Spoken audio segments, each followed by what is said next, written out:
Yes, sir. लिखिए है Jacobean drama 1603 to 1625, Caroline drama. Question एक बार और बता दीजिए। तो अभी तो हम पूछ रहे थे कि क्वेश्चन लिख लिए आप लोग, तो आप चुप रहे। क्वेश्चन लिखिए, और जिनका भी छूट जाता है किसी दोस्त से मिल करके उतना कंप्लीट कर लीजिए।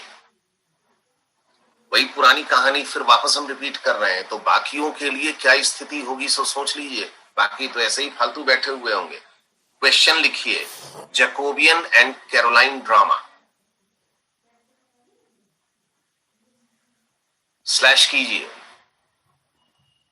पोस्ट शेक्सपियरियन ड्रामा,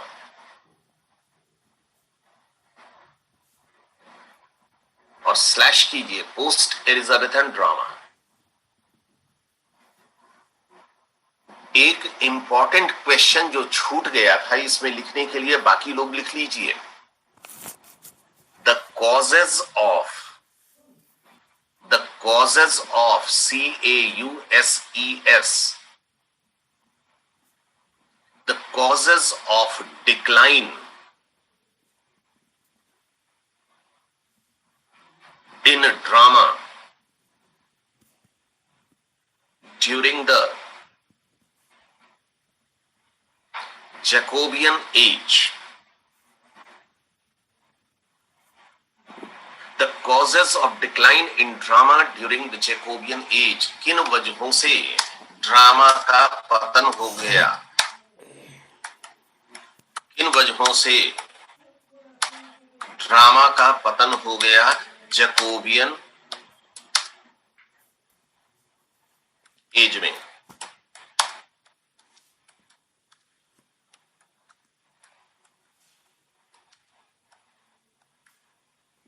ठीक है, इतना क्वेश्चन आएगा आपको।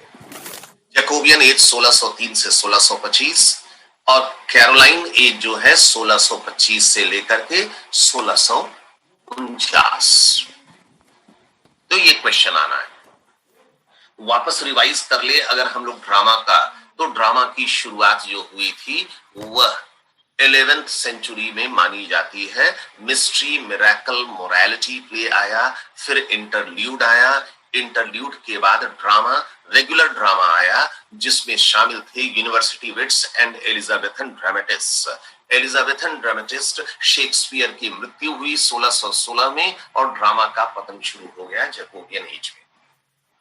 With the death of Shakespeare in 1616, 1616 में शेक्सपियर के मरने के बाद, it has been truly said, ये बिल्कुल उचित बोला गया, the spirit of drama had left the body, कि ड्रामा के शरीर से, ड्रामा के मृत शरीर से आत्मा निकल गई।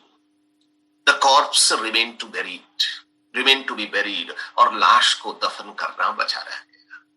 यानी शेक्सपियर के मृत्यु के बाद ड्रामा का पतन शुरू हो गया। This is a sad comment on the post Shakespearean drama.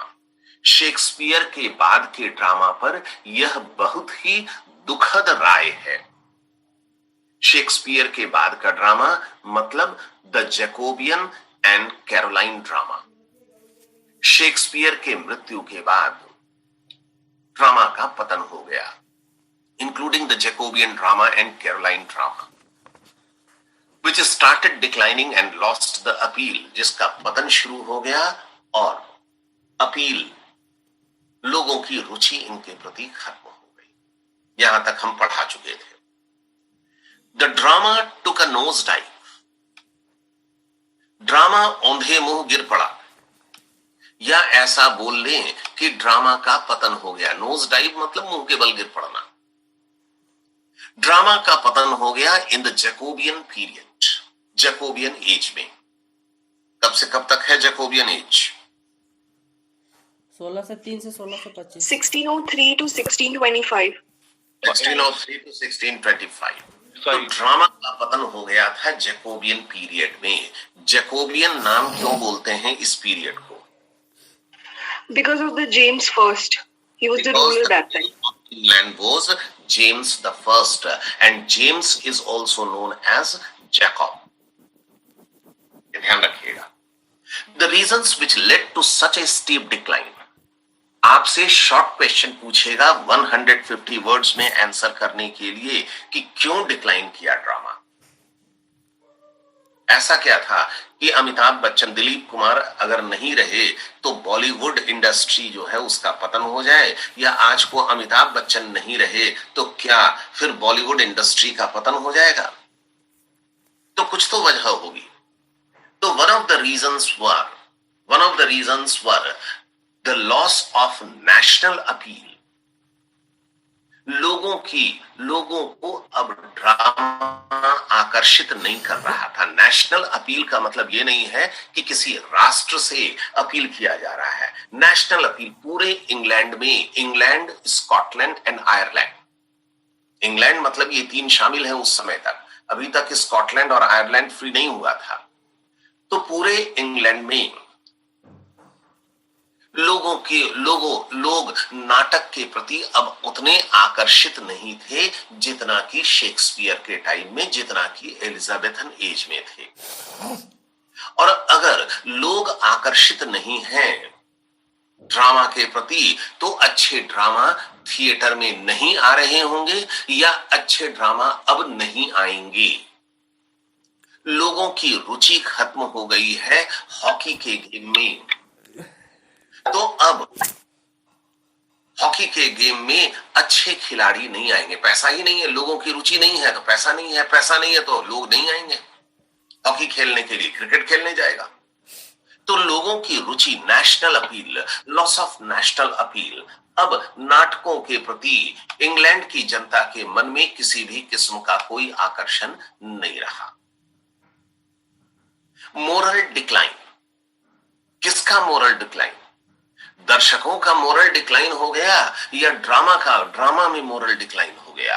अब जो ड्रामा लिखे जा रहे थे उनमें जिन बातों की चर्चा थी वो मोरल डिक्लाइन की ओर इशारा कर रहे थे।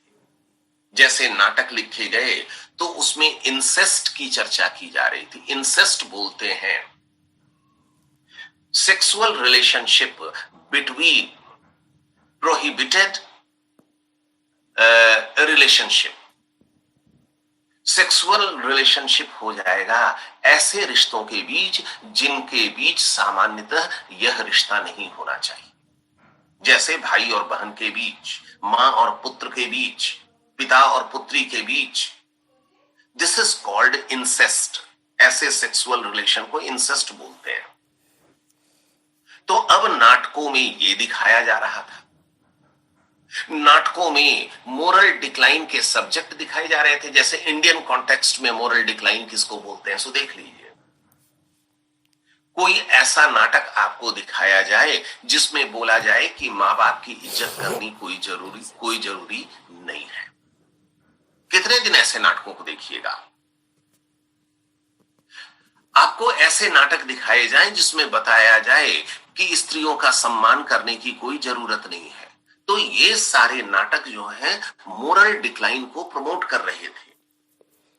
तो लोगों को ये पसंद नहीं आ रहा था। इक्का दुक्का ऐसा नाटक कोई देख लेगा। अब ओटीटी पर आप जितनी फिल्में देखिए सब में गाली गलौज इस कदर है, कितने दिन देखिएगा। इस कदर गाली गलौज है कि देखना मुश्किल है। तो कितने दिन देखिएगा।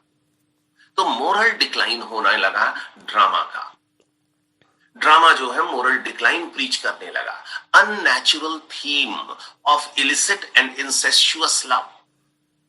अब नाटकों में अच्छा प्रेम दिखलाने के बजाय अवैध संबंधों को दिखलाया जाने लगा। अवैध संबंधों को, इलिसिट अवैध और इंसेस्चुअस निषिद्ध प्रेम संबंध दिखाए जाने लगे। अभी इंसेस्चुअस पर हम बात की है। तो एक आध नाटक लोगों को अच्छा लगेगा, लेकिन इन्हीं चीजों को बार बार रिपीट किया जाएगा तो अच्छा नहीं लगेगा। Lack of real genius. अब लोगों की रुचि नाटकों में घट गई, तो जो टैलेंटेड ड्रामेटिस्ट थे they stopped writing dramas. Christopher Marlowe, Ben Jonson और शेक्सपियर जैसे ड्रामेटिस्ट जो थे वो नाटकों को लिखना बंद कर दिए। कि लोग देखते ही नहीं हैं, लोग नहीं देखेंगे तो पैसा नहीं कमा सकेंगे हम, और पैसा नहीं कमा सकेंगे तो फालतू का काम क्यों करें। तो अच्छे ड्रामेटिस्ट, अच्छे एक्टर्स आना बंद हो गए इस फील्ड में, एंड क्रिएटिव स्पिरिट, ऐसे राइटर्स जो क्रिएटिव स्पिरिट के थे, जो कुछ अच्छा लिख सकते थे, जो कुछ नया लिख सकते थे, वो ऐसे नाटकों को लिखना बंद कर दिया। Lack of pathos. अब नाटकों में जिन कैरेक्टर्स को दिखाया जा रहा है, जिन इंसिडेंट्स को दिखलाया जा रहा है, उन कैरेक्टर्स, उन इंसिडेंट्स के प्रति दर्शकों को कोई सहानुभूति ही न हो। आपने नागमंडल पढ़ा और आपको सहानुभूति थी, अवैध संबंध में थी रानी, लेकिन हमारी और आपकी सहानुभूति थी रानी के प्रति, इसलिए हमें अच्छा लग रहा था। लेकिन नाटक के शुरुआत में ही रानी हमारी सहानुभूति खो देती तो फिर हम नाटक आगे नहीं पढ़ते। बागबान फिल्म देखे होंगे अमिताभ बच्चन की, हमारी और आपकी सहानुभूति अमिताभ बच्चन और हेमा मालिनी के साथ थी, इसलिए बागबान को हम अंत तक देखे, वरना नहीं देखते हम। तो पैथोस का अभाव था। जो नाटक में सब्जेक्ट दिखाए जा रहे थे, जो नाटक में कैरेक्टर्स थे, उनके प्रति दर्शकों की कोई सहानुभूति नहीं थी, और अगर सहानुभूति नहीं थी तो देखेगा क्यों। आपको भिखारी के प्रति सहानुभूति नहीं होती है तो आप उसको भीख नहीं देते हैं, और सहानुभूति हो जाती है तो अपने फीस में से 20 रुपया निकाल करके आप दे देते हैं। Opposition by Puritans. याद रखिए, जैकोबियन एंड कैरोलाइन एज में प्यूरिटन्स महत्वपूर्ण होते जा रहे थे, और इन लोगों ने नाटकों का विरोध करना शुरू किया। अब ये प्यूरिटन्स भला क्या थे? नाटक बंद कब हो गए थे? नाटक बंद क्यों हो गए थे? कब हुए थे? 1642 में। नाटक बंद हो गए थे 1642 में, और नाटकों का सबसे अधिक विरोध किया था प्यूरिटन्स ने। प्यूरिटन्स जो थे वो रिलीजियस पीपल थे, और वह धर्म में शुद्धता की वकालत कर रहे थे। आपको प्यूरिटन्स का उदाहरण आसानी से समझ में आ जाएगा। अगर आप सत्यनारायण कथा में पार्टिसिपेट कर रहे हैं तो आप एक काम कीजिए, बाएं हाथ से आरती उतारना शुरू कीजिए, और क्लॉकवाइज नहीं घुमाइए, आरती को एंटी क्लॉकवाइज घुमाना शुरू कीजिए। देखिए, तुरंत पंडित जी आपको टोक देंगे कि नहीं, आरती ऐसे नहीं घुमाया जाता है, ऐसे घुमाया जाता है, तो गलत कर रहे हो। ये प्यूरिटन एटीट्यूड है। आप जूता चप्पल पहन करके अपने घर के देवता घर में प्रवेश कर जाइए, पूजा घर में प्रवेश कर जाइए, तुरंत आपकी मां गुस्सा हो जाएगी। ये प्यूरिटन एटीट्यूड है। आप पूजा घर में बैठ करके मस्ती से मुर्गा खाना शुरू कीजिए, मां आपकी गुस्सा होगी। ये प्यूरिटन एटीट्यूड है। तो वहां पर धर्म जो थे, क्रिश्चियनिटी थी इंग्लैंड में, और एक ब्रांच था क्रिश्चियनिटी का कैथोलिक्स, एक ब्रांच था कैथोलिक्स। इन कैथोलिक्स ने धर्म में शुद्धता की काफी वकालत की थी। धर्म में जो बुराइयां थी उनको दूर करने की इन लोगों ने बात की थी। प्यूरिटन्स थे। तो इन लोगों ने धर्म में शुद्धता की बात काफी की थी, और इन लोगों का मानना था रिफॉर्मेशन ऑफ द चर्च। धर्म में शुद्धता की बात बहुत की थी, या चर्च में जो व्याप्त बुराइयां थी उसको दूर करने की इन लोगों ने बहुत कोशिश की थी। इन लोगों का मानना था कि ड्रामा जो है वह सोसाइटी को करप्ट कर देती है, और इसलिए ड्रामा बंद हो जाना चाहिए, और इनके विरोध के कारण ड्रामा बंद हो गया। इनके विरोध के कारण थिएटर 1642 में क्लोज हो गए। तो जब थिएटर ही 1642 में क्लोज हो गए तो आप क्या उम्मीद करते हैं कि नाटकों का विकास हुआ होगा? No sir, no sir. ये प्रोटेस्टेंट ग्रुप था, केवल इतना आप ध्यान रखिएगा, ये प्रोटेस्टेंट ग्रुप था, गलती से हम आपको कैथोलिक्स बता रहे थे। तो उसके बाद जब ड्रामा डिक्लाइन करने लगा तो कोई नया एक्सपेरिमेंट करेगा कोई? जब ड्रामा डिक्लाइन करने लगा, ड्रामा में पैसा ही नहीं बचा, ड्रामा में पैसा ही नहीं बचा, तो लोग नए नए एक्सपेरिमेंट क्यों करेंगे नाटकों में, टेक्निक क्यों लाएंगे? मान लिया कि हॉकी में भारत को गोल्ड मेडल मिलता ही नहीं है ओलंपिक में, तो हॉकी के टीम को पैसा देगा, सिर्फ हॉकी के लिए नया स्टेडियम बनाएगा? ऐसा नहीं करेगा। लोग देख ही नहीं रहे हैं हॉकी के मैच को, दर्शक आ ही नहीं रहे हैं, 11 खिलाड़ी नहीं जुट रहा है हॉकी में, तो फिर आप नए एक्सपेरिमेंट हॉकी में नहीं करेंगे। तो डिक्लाइन इन टेक्निक हो गया। Diversifying the blank verse without any restraint. उसके बाद एलिजाबेथन एज में नाटक जो लिखे जा रहे थे, पर्टिकुलरली शेक्सपियर, वह ब्लैंक वर्स में नाटक लिख रहा था। ब्लैंक वर्स किसको बोलते हैं?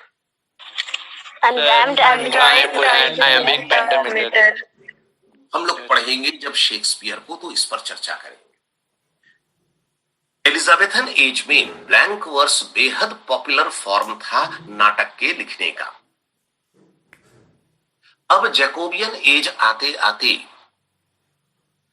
जो नाटककार थे वो घटिया घटिया किस्म के नाटककार आने लगे। चूंकि नाटक अब लोकप्रिय नहीं रहा तो घटिया किस्म के नाटककार आने लगे, और घटिया किस्म के नाटककार आने लगे तो ब्लैंक वर्स उनसे संभले नहीं, और जब नहीं संभले तो अपने हिसाब से 3-13 कर दिया उन्होंने ब्लैंक वर्स का। कोई कुछ कर दे एक्सपेरिमेंट, कोई कुछ कर दे एक्सपेरिमेंट, कोई कुछ कर दे एक्सपेरिमेंट। तो ये सब वजहें बनी ड्रामा के पतन के कारण का। आपको अच्छी इंग्लिश लिखने नहीं आती है, तो जब आप प्रिंसिपल के नाम से एप्लीकेशन लिखना शुरू करते हैं तो फिर क्या करते हैं? अंग्रेजी का सत्यानाश करते हैं, नहीं करते हैं? Yes sir. तो ठीक यही लोग कर रहे थे, ये लोग यही कर रहे थे ब्लैंक वर्स के साथ। The drama of the Jacobean period noticeably differed from the dramas of the Elizabethan age. Jacobian age का ड्रामा जो था वह एलिजाबेथन एज से भिन्न था। अब जैकोबियन एज का मतलब जैकोबियन एंड कैरोलाइन आप दोनों शामिल करके रखेंगे। कैरोलाइन एज में तो थिएटर बंद हो गया था, लेकिन एक साल पेपर सेटर ने क्वेश्चन सेट कर दिया था जैकोबियन एंड कैरोलाइन, तो इसलिए कैरोलाइन शब्द हम लिखा दिए थे। बेसिकली ये जैकोबियन एज में ही सारी बातें हो रही थी। एलिजाबेथन एज के नाटकों से भिन्न था, कंस्ट्रक्शन में भी and systematic development of plot में भी, कथा के डेवलपमेंट में भी। द रेटोरिकल डिवाइसेस, नाटकों में जो रेटोरिकल डिवाइसेस इस्तेमाल किया जाता था, रीच्ड देयर हाइट, वो अपने चरम पर था। अब रेटरिक का ज्यादा इस्तेमाल करते हैं। रेटरिक क्या होता है अभी बता देते हैं हम तुरंत। जब आप रेटरिक का ज्यादा इस्तेमाल करेंगे, थोड़ा बहुत इस्तेमाल असरदार होगा, लेकिन बहुत अधिक इस्तेमाल आप करने लगेंगे तो फिर सत्यानाश हो जाएगा। रेटरिक जो होता है उसमें ये एक स्टाइलिस्टिक डिवाइस होता है, एक ओरेटरी का स्टाइल होता है, भाषण देने की एक कला होती है, या वर्बल एक्सपेरिमेंट होता है, जिससे कि आप अपने बात को असरदार बनाते हैं। जैसे देख लीजिए रेटरिक किसको कहते हैं। आप मार्केट जाने के लिए तैयार हो रहे हैं, तो आपकी मां ने कहा कि आलू ले आना, आप बोले ठीक है। जूता पहने तो फिर मां बोले कि आलू लाना भूलना नहीं, फिर आप बोले कि हाँ ठीक है। फिर जैसे ही आप जूता पहन करके खड़े हुए, मां ने फिर कहा कि थैला ले लो, आलू ले आना। फिर बोले कि ठीक है। और जैसे ही आप दरवाजा से निकलने लगे, आलू लाना भूलना नहीं।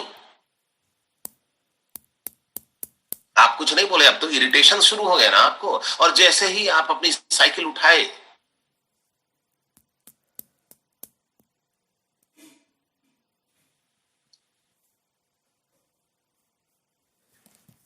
है अपनी बात को रेपिटेशन के माध्यम से असरदार बनाना। यह भाषण देने की एक कला है। यह भाषण देने की एक कला है। तो बहुत ज्यादा जब आप इस रिटोरिकल डिवाइसेस का इस्तेमाल कीजिएगा तो बोरियत होने लगेगी।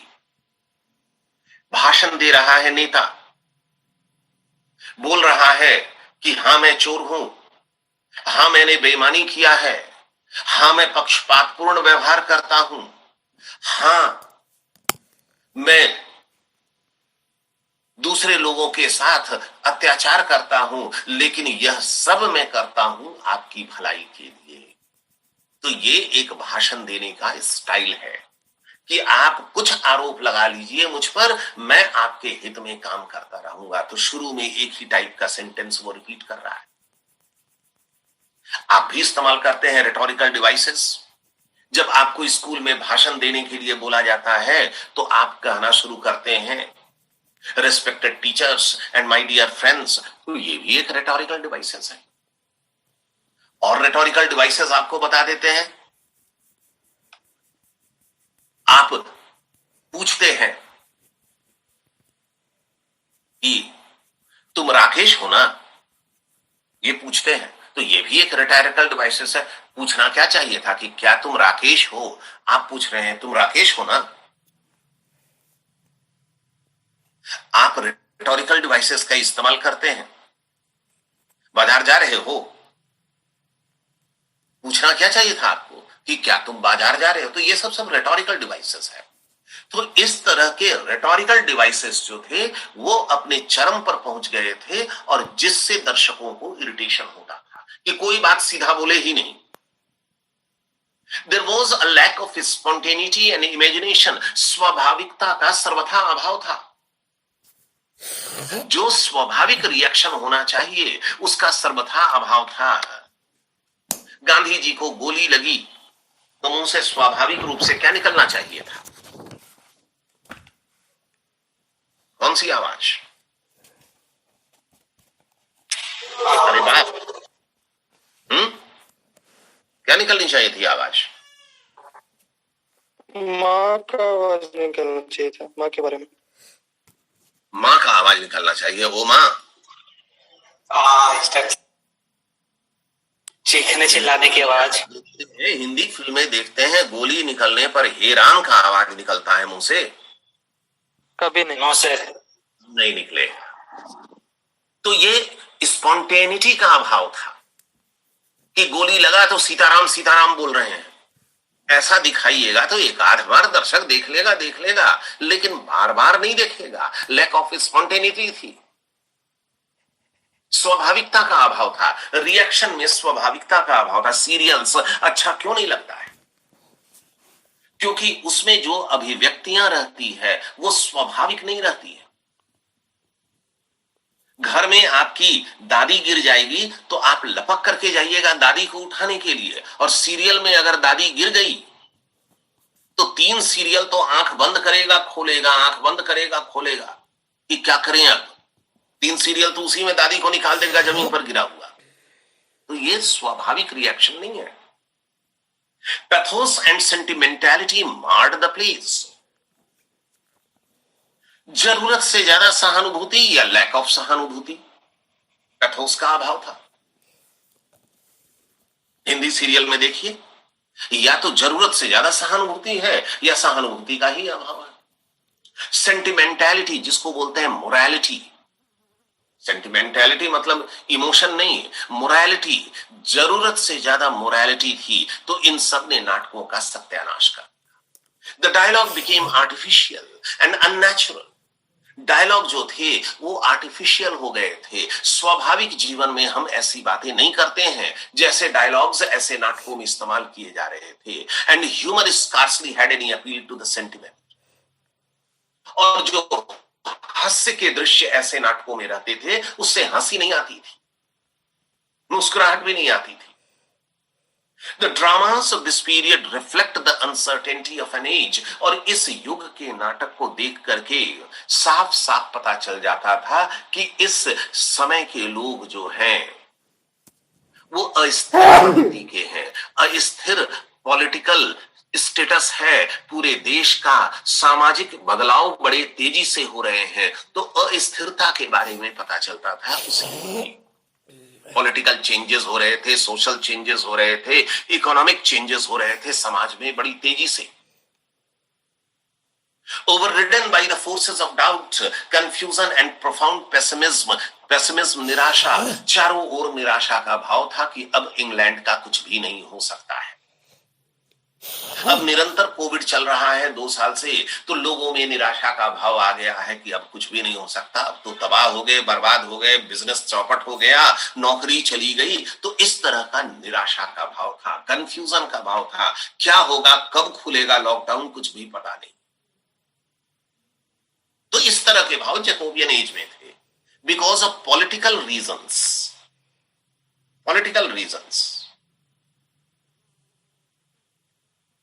याद रखिए कि इन्हीं आने वाले वर्षों में 1649 में चार्ल्स द फर्स्ट की हत्या कर दी गई और सत्ता पर ओलिवर क्रॉमवेल आ गया था। तो पॉलिटिकल अनसर्टेनिटी थी इस युग में। The Jacobean tragedy writers depicted the mood of spiritual despair. लोगों में धार्मिक रूप से निराशा का भाव था, मोरल डिसइंटीग्रेशन, नैतिक पतन हो रहा था। अगर ऊपर में इलिसिट एंड इंसेस्चुअस लव दिखलाया जा रहा है, इसका मतलब कि नैतिक पतन हो रहा है। The tragedies were with a spirit of negation। जो ट्रेजेडीज थे उसमें नकारात्मकता थी, ऐसा लगता था कि अब कुछ हो ही नहीं सकता है इस दुनिया में, उसमें नकारात्मकता थी। डेस्पेयर, निराशा का भाव था। स्पिरिचुअल नो कॉन्फिडेंस, लोगों में यह भाव आ रहा था कि ईश्वर हमारे कर्मों को नहीं देखता है। The tragedies were full of blood and horror. Stage पर अगर नाटक होता था तो 3-3, 4-4, 5-5, 8-8, 9-9 मर्डर्स दिखला रहे हैं और बेहद बीभत्स और क्रूर तरीके से दिखला रहे हैं, तो लोगों को अच्छा नहीं लगता था। कॉमेडीज लैक्ड अपील, और कॉमेडीज दिखाई जाती थी तो उससे हंसी नहीं आती थी, मनोरंजन नहीं होता था। अब एक बेहद प्रसिद्ध ट्रेजेडी थी उस समय की, द स्पेनिश ट्रेजेडी। किसने लिखा था?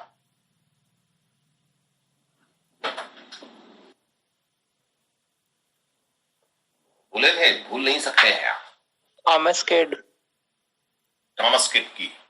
अब द स्पेनिश ट्रेजेडी से ही चेंजेस शुरू हो गया था। स्पेनिश ट्रेजेडी में 9 मर्डर्स थी, 9 हत्या का दृश्य दिखलाया गया था। तो इंग्लैंड के स्टेज पर यह बहुत बड़ी बात थी। अब तो जैकोबियन एज में ड्रामा का पतन इन वजहों से हुआ। तो ये वजह तो लिख लीजिएगा, लेकिन 2-4 नाटककार का भी नाम लिखिएगा कि नहीं लिखिएगा, या 2-4 ड्रामा का नाम भी लिखिएगा। तो George Chapman was one of the earliest writers of this age. इस युग का एक प्रमुख राइटर था। He attempted both tragedy and comedy, दोनों लिखा है, लेकिन कॉमेडी इसकी एक्सेल्ड इन कॉमेडी। इसकी बेस्ट कॉमेडी है ईस्टवर्ड हो। इंपॉर्टेंट किताब हो सकती है ऑब्जेक्टिव के लिए, जो इसने चैपमैन ने मार्स्टन के साथ मिलकर के लिखा था। फिर इसकी किताबें हैं Bussy D'Ambois, Caesar Pompey. 30 tragedies इसके द्वारा लिखी गई ट्रेजेडीज जो है वह moral conflict of the age को सुलझाने की कोशिश करता है। फिर जॉन मार्स्टन आया जो चैपमैन के साथ मिलकर के लिखता था। कल हम आप लोगों को बता रहे थे, कल किसी ने क्वेश्चन पूछा था क्रिस्टोफर मार्लो के बारे में कि उसका मिस्टीरियस एंड हुआ और ऐसा हुआ वैसा हुआ। तो और हम आप लोगों को बताए थे कि मिल करके लिखा करते थे राइटर्स और कॉमन सोर्स से लिखते थे। तो यहां पर देख लीजिए नमूना, चैपमैन और मार्स्टन मिल करके लिखते थे। मार्स्टन ने भी ट्रेजेडी राइटर था। एंटोनियो एंड मेलिडा लिखा। अब नाम भूल जाइएगा तो बहुत भारी मुसीबत कुछ नहीं आनी है। द मेलकंटेंट लिखा। टॉमस डेकर एक इंपॉर्टेंट राइटर था इस समय का। अभी थोड़ी देर में लिंक टूट जाएगा, जैसे ही लिंक टूटेगा वापस कनेक्ट हो जाइएगा, क्योंकि लिंक डिस्कनेक्ट कर देते हैं फिर वापस कनेक्ट हो नहीं पाता है। टॉमस बेकर जो था, treated the life of craftsman. सड़कों के किनारे दुकान लगा करके जो क्राफ्ट्समैन बैठे रहते हैं उनके जीवन के बारे में इसने लिखा। सड़कों के किनारे कौन से क्राफ्ट्समैन बैठे रहते हैं? बढ़ई अपना दुकान लगा करके बैठा हुआ है। मोची जूता सीने वाला अपना दुकान लगा करके बैठा हुआ है। लुहार सड़क के किनारे दुकान लगा करके बैठा हुआ है। तो ऐसे लोगों के बारे में इसने लिखा था। And the ragtag and bobtail of the streets. सड़कों पर जीवन काटने वाले स्त्री और पुरुषों के बारे में इसने लिखा था। रैगटैग एंड बॉबटेल, जिनकी जिंदगी सड़कों पर ही कटती है। शू मेकर्स हॉलिडे इसकी बेहद प्रसिद्ध ड्रामा है। ये कॉमेडी है शू मेकर्स हॉलिडे। और ऑनेस्ट होर वेश्या, तो उसकी भी जीवन कहां कटती है? सड़क पर ही। His plays have sweetness and they reflect his intimate knowledge of common men and things. इसके नाटक जो हैं बतलाते हैं कि इसे सड़कों पर जीवन गुजारने वाले लोगों की अच्छी समझ थी। टॉमस मिडल्टन, इसने भी फार्सिकल कॉमेडीज लिखे हैं, लो कॉमेडीज लिखे हैं, A Trick to Catch the Old One। लेकिन फिर इसने ट्रेजेडी भी लिखा है, women beware women, the witch, game at chess. जितना आपको याद रह जाए उतना। रॉले के साथ मिलकर के इसने चेंजलिंग भी लिखा है। फिर Francis Beaumont and John Fletcher नाम के राइटर थे। तो इन सब का ईयर याद करने की जरूरत नहीं है। इतना ईयर याद भी नहीं होगा आपसे। हमसे जब आज तक नहीं याद हुआ है तो हम आपसे उम्मीद नहीं करते। Francis Beaumont and John Fletcher मिलकर के लिखा करते थे और इनकी प्रसिद्ध कॉमेडी है द नाइट ऑफ बर्निंग पेसल। ये एक इंपॉर्टेंट किताब है, नाम याद रखिए। ये एक कॉमेडी है जिसमें सेक्सुअल ओवरटोन्स बहुत ज्यादा हैं। तो ये डिक्लाइन का नमूना था, द नाइट ऑफ बर्निंग पेसल। इसमें सेक्सुअल ओवरटोन्स बहुत ज्यादा है। तो ये नमूना है कि जैकोबियन एज में ड्रामा का पतन शुरू हो गया था। और ऊपर में भी जिन ड्रामास का हम जिक्र कर रहे हैं उनमें कईयों में इलिसिट लव और इंसेस्चुअस लव के बारे में दिखलाया गया है। Maid's tragedy, a king and no king, Philaster, ये सब उसके प्रमुख ट्रेजेडीज हैं। सिरिल टर्नर, इसने द रेवेंजर्स ट्रेजेडी लिखा। इसकी ट्रेजेडी जो थी वो full of blood and horror. तो लोगों को स्टेज पर इतना रक्तपात अच्छा नहीं लगता था। जॉन वेबस्टर जैकोबियन एज का सबसे इंपॉर्टेंट ड्रामेटिस्ट था।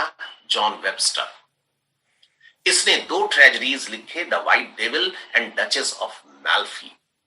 और इन दोनों नाटकों में illicit love and incestuous relationship का इसने जिक्र किया है। और हत्याएं, ब्लड, हॉरर, इनह्यूमन डीड्स, अमानवीय घटनाएं, अमानवीय कृत्य, डायबॉलिकल इंट्रीग्स, बेहद डार्क षड्यंत्र, शैतानियत से भरी हुई षड्यंत्र, बदला इत्यादि का जिक्र किया है अपने नाटकों।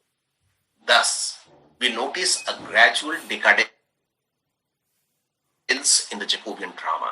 आखिरी पैराग्राफ है, इस तरह से जैकोबियन ड्रामा में धीरे धीरे डिक्लाइन हो रहा था।